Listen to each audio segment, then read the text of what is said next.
कोई पता नहीं लगता कि कब किस वक्त किसका मूड बदल जाए और फिर हुकूमतें भी बदल जाती हैं। तो आज मंजूर वसान साहब ने भी कोई बड़ी अजीबोगरीब सी पेशगोई कर दी है। वो कह रहे हैं कि जी 3 महीने बाद तो खुद ही शहबाज शरीफ साहब असम्बलियाँ तोड़ देंगे। ये आपको क्या नजर आ रहा है, ये कोई ख्वाब सच्चा हो सकता है या नहीं? अब मुझे तो हमें नहीं पता था हमारे सिंध में इतने बड़े बुजुर्ग बाबा रहते हैं जिनके ख्वाबों पर प्रोग्राम भी हो रहे हैं। वो वैसे हालात देखे हुए होंगे, और ये हालात तो सबके सामने ही है कि ये जो भी हुकूमत रुकी हुई थी वो सिर्फ बजट तक रुकी हुई थी। यानी कि आगे जो भी होगा, आज बजट के बाद बहुत सारी तब्दीलियां देखने को मिलेंगी। ये तो वो कहते हैं ना, रोजे अव्वल की तरह आया है कि ये होगा कुछ ना कुछ। अब अगर क्या होगा सायरा, कौन सी तब्दीलियां आएंगी?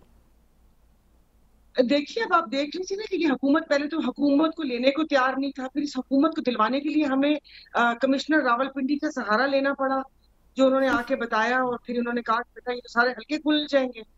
तो वो कहते हैं ना कि जैसे भानपति का कुंभा जोड़ा, कहीं से ईंट, कहीं की ईंट कहीं का रोड़ा। तो पीपल्स पार्टी वैसे तो साथ नहीं है, लेकिन पीपल्स पार्टी सब आईनी ओहदे एंजॉय कर रही है। पीपल्स पार्टी ये जो वो आया था, एक्ट अभी आया था पंजाब में, उसके पे उनके गवर्नर छुट्टियों पे चले गए, और कायम मुकाम जो गवर्नर थे मलिक अहमद साहब, उन्होंने उसके ऊपर साइन कर दिए, जो जो क्या कहते हैं, आपके बोलने पे हद तक कदगन इज्जत का लगेगी। तो कानून, जी बिल्कुल। जी, हद तक के इज्जत। बंदा पहले पूछे कि किस चीज की हद तक।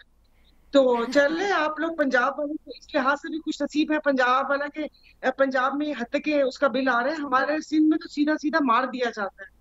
ये बड़ा लेकिन अनफॉर्चुनेट समझ है, ये नहीं आई। मैंने बिल्कुल इस पे नहीं बात भी लेकिन करनी। सायरा बानो साहिबा, जो भी ख्वाब का जिसका मैं जिक्र कर रही थी, उस पर वापस आते हुए, उसमें आप लोगों के लिए फिर भी कोई अच्छी खबर नहीं है, क्योंकि ख्वाब में बुजुर्ग साहब ने ये भी देखा है कि सिर्फ कौमी असम्बली तहलील हो रही है, बाकी जो सूबाई हुकूमतें हैं और वो अपनी हाँ, अपनी वो अपनी जगह मौजूद हैं। जी बुजुर्ग साहब ने ख्वाब देखा था कि वो इलेक्शन लड़ रहे हैं, लेकिन उनके किसी फैमिली मेंबर को टिकट नहीं मिली।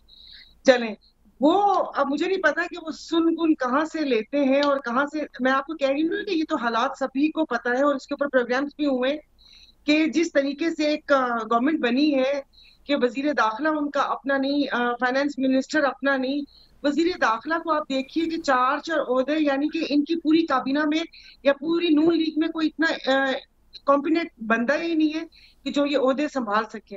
तो अब देखिए, आपने कहा ना कि ये सब कुछ कब तक चलेगा, तो मेरा कहना ये है कि सुहागन वही जो पिया मन भाए। अब पिया का मन कब तक भरता है? जब तक नहीं भरेगा ये हुकूमत ऐसे ही चलेगी।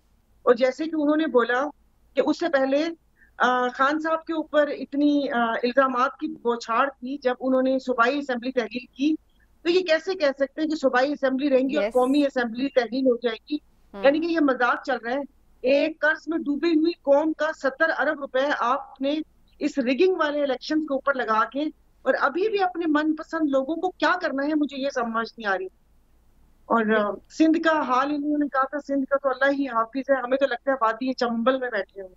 अच्छा लेकिन सारे वादी चंबल वालों को होंगे। अच्छा सारे बानू साहब, ये फरमाइएगा कि मंजूर वसान साहब जो हैं, उनके काफ़ी अरसे से कोई ख्वाब उनका कोई पूरा नहीं हुआ, कोई सच साबित नहीं हुआ, तो फिर इस ख्वाब पे हम कैसे यकीन कर लें? वो तो अपने एनालिसिस यकीन से तो कह आप रही हैं करते कैसा हैं, आप होगा। प्रोग्राम में सवाल पूछ रहे हैं, हमें तो यकीन नहीं है। क्योंकि ये तो वो वाली बातें हैं कि जो बस इधर उधर से उड़ते उड़ते पता चल ही जाती हैं। तो और हालात भी जैसे नजर आते हैं, आपको पता है, वो कहते हैं ना कि पाकिस्तान, मुश्ताक यूसुफी साहब का कहना था ना कि बाज दफा, मतलब यहाँ की अफवाहों की बुराई ये है कि वो सच्ची साबित हो जाती है। नहीं लेकिन तो मुझे भी सारे साहब, जैसे आपने खुद फरमाया कि कर्ज में डूबी हुई इस कौम का अभी 70 अरब रुपया लगा है इलेक्शन पे, तो क्या आप समझती हैं कि फौरी तौर पे 70 अरब मजीद लगा के हम नए इलेक्शन करवाने के मुतहम्मिल हो सकते हैं? मुतहम्मिल तो नहीं हो सकते अगर ऐसी इलेक्शन करवानी है। मैं तो पहले भी कह रही थी कि ये 70 अरब भी ना लगाते, कुरानदाजी निकाल लेते, पर्चियां डाल लेते। हम्म। जैसे बचपन में हम लोग खेलते थे, बस उस पर्ची के हिसाब से, या 3 3 साल का ये दोनों पार्टीज कर लेती कि 2 साल एक का वजीर आजम तो 2 साल दूसरे का वजीर आजम। जब इस कौम के मैंडेट का एहतराम ही नहीं करना था, यहाँ पर जो हमारे साथ हुआ, जो सिंध का पूरा सौदा हुआ, तो मैं तो कहती हूँ ये वाले इलेक्शन और अगले भी ऐसे इलेक्शन करवाने हैं, तो उसके लिए तो ना ही करवाएं। कौम का पैसा वो डायरेक्ट आवाम बिचारी को सब्सिडी दे दे।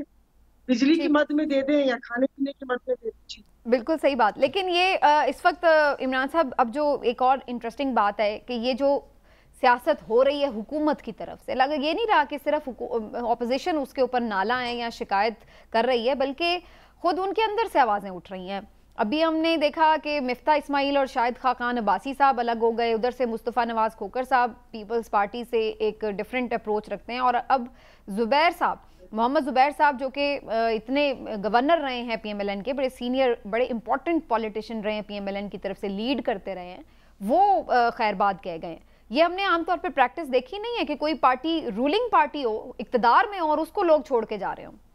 उसकी बुनियादी वजह ये है समीना साहिबा कि जो मोहम्मद जुबैर साहब है ना, वो, मैं तो ज़ाती तौर पे उन्हें पॉलिटिशियन समझता ही नहीं।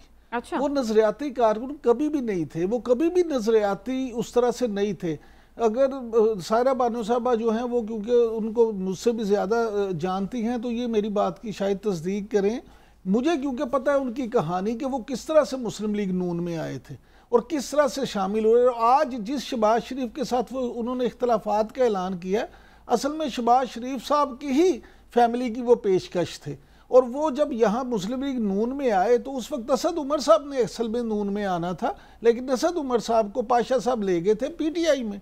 तो उसके बाद इन्होंने सोचा कि मैं मुस्लिम लीग नून में खाली जगह है तो वो मैं पुर कर दूं, और ये फिर मुस्लिम लीग नून में आ गए। अब सियासी जमातों के लिए बड़ी सोचने की बात यह है कि जब वो अपने नजरियाती कारकुनों को जगह नहीं देते, जब वो घुस बैठिए जो अब जब आ जाते हैं, या जो स्काई लैब के जरिए उनमें वारिद हो जाते हैं, उनको जब अहमियत देते हैं तो फिर ये कोई भी कहीं पे आ गया, लेकिन अब वो इतने साल से वहां पर थे और वो पार्टियां बदलते तो नहीं रहे, जाहिर है। चलिए वो एक्सीडेंटली ही सही आए होंगे पीएमएलएन में, लेकिन वहां पर रहे हैं, सियासत की है, गवर्नर रहे हैं, उनके बिहाफ पर जाकर जनरल बाजवा साहब से मुलाकातें करते रहे हैं, पूरी उन्होंने एक यानी इम्पॉर्टेंट पोजीशन संभाले रखी, तर्जुमान थे वो कायद के अपने।